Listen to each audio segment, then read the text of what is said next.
Welcome to the Big Igloo Armory YouTube channel. Today we're going to be going over how to get your initial firearms purchaser card.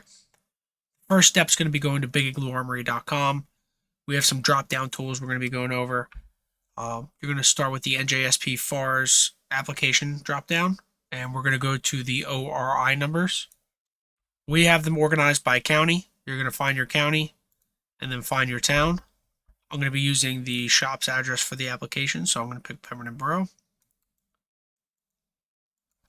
If your township doesn't have their own police department and they use the state police, we have a state police drop down here, and you'll find the trooper barracks that applies to your town. Once you found your ORI number, you're going to go back to the drop down up here, and you're going to go to the FARS application link. That's going to bring you to this page here. We're going to click this button, and we're going to paste our ORI number in. If you hit enter, it's just going to bring you back to this page. So what you want to do is paste it and look for the drop down here and select that. Confirm this is the right township that you want to use, and we're going to hit continue. On this page, we're going to check initial firearms purchaser card, and we're also going to check permit to purchase a handgun if you decide you want to purchase a handgun. Then we're going to drop down to the state police training, and you're going to go through these slides, and we're going to move on to the next section. Down here, you're going to select how many permits you want to get. I always tell people to get at least 2. You could use a maximum of 6 over the course of 6 months. That's as long as they're good for. So I would say don't get more than 5. It's going to be really hard to use all 6 because of the way the Jersey background checks work. They're not instant. They're supposed to be, but sometimes they could take 2 or 3 days. It's going to be difficult to use that 6th.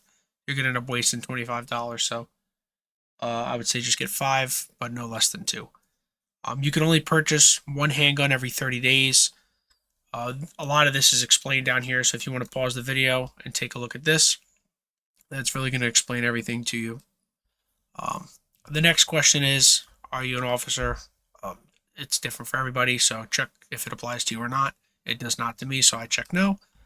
And when you get to this question, have you been fingerprinted in New Jersey before? Even if you have, the answer is no. If you're going for your initial firearms purchaser card, you need to get re-fingerprinted through the New Jersey system. You're going to have to go to Identigo, and they're going to give you a code for firearms. So you're going to check no to this no matter what. Then you're going to check this box here as well. Once you get down to here, do you wish to apply for multiple handgun purchase exemption? You do not. Being that this would be your initial card, you wouldn't have been able to purchase the handguns ahead of time to be able to do this. So you're going to check no to this box, and then check that you intend to only use 1 handgun permit within 30 days. In New Jersey, you can only purchase 1 handgun and pick it up every 30 days. So keep that in mind. You can't buy 2 in one shot and take them both home. So you're going to check that box saying you understand that. Now we're going to get to personal information. You're going to fill this out with all your personal info and make sure you fill it out accurately. This part's pretty easy, self-explanatory. If you've been known by other names, say you got married, change your last name, you'll check yes to this box and then fill out your old name. I have not, so I'm going to check no. You'll put your place of birth in, and then once you get to the bottom, you're going to upload a photo. I just had this photo laying around. What you want to do is take a picture of yourself or have someone take it for you from your shoulders up and include your entire face and head. That's what they request. Once you've done that, we'll hit the next page where you're going to put your identification information in. You don't have to put your social. I've never found that it helped me with anything. It's up to you, really. It's not a big deal either way. Then you'll put your driver's license number in and the state your driver's license is in. And I check the box, mine matches. If yours doesn't, you'll put that on here. And if you're a U.S. citizen, if you're not, you'll put that here as well.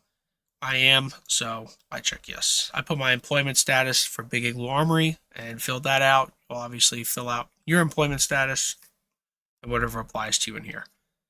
Once you do that, we're going to move on to your residential address. You'll put where you're currently living. If you lived anywhere else in the last 10 years, you'll add these in the timeline here below. If it's multiple addresses, you just keep adding them until you've hit that 10-year mark. I've lived at the same address, so I'm going to check no. Then you'll put your contact information down. This is very important. You're going to want to make sure it's all correct. If your email is incorrect, you can change it with them and let them know. But if you don't realize it, a month or two can go by and they've reached out to you and you have no idea. And they're not going to know it's wrong because you put it in there. So triple check that your email is correct, or they're not going to be able to contact you to come pay. Well, unless they call you. Some towns don't call you, they only want to email. Or when you do go pay, they won't be able to send you the firearms ID card and the link for your permits because you don't have the right email. So triple check, make sure this is correct. We're going to move on. They're going to ask you these questions here. I answered these truthfully. These are all what apply to me. Make sure you read them and answer them truthfully for whatever applies to you. I would suggest if you say yes to any of these questions, to suspend doing this application and consult a lawyer and see what the next step would be for you. I'm going to move on, and you're going to insert your references here. So you're going to need 2 references total for your firearms card. It could be anybody. It could be mom, dad, brother, sister, friend, cousin. Does not matter. I would suggest getting somebody that responds to emails well and fast, and let them know ahead of time as well. And make sure you have the correct email and contact information, and get somebody that's relatively pro-gun. I've had people use references that are anti-gun that feel like nobody should have guns, so they'll get the references, the questionnaire, and say that you shouldn't have a gun, and now you're beat, even though you deserve it. So just make sure you get somebody that's not going to do that to you. And like I said, somebody that's responsible enough to check their email and fill out the questionnaire promptly, because they will not proceed with your application until those are done. I've seen guys wait a month before anything happens at all because their references didn't answer the email.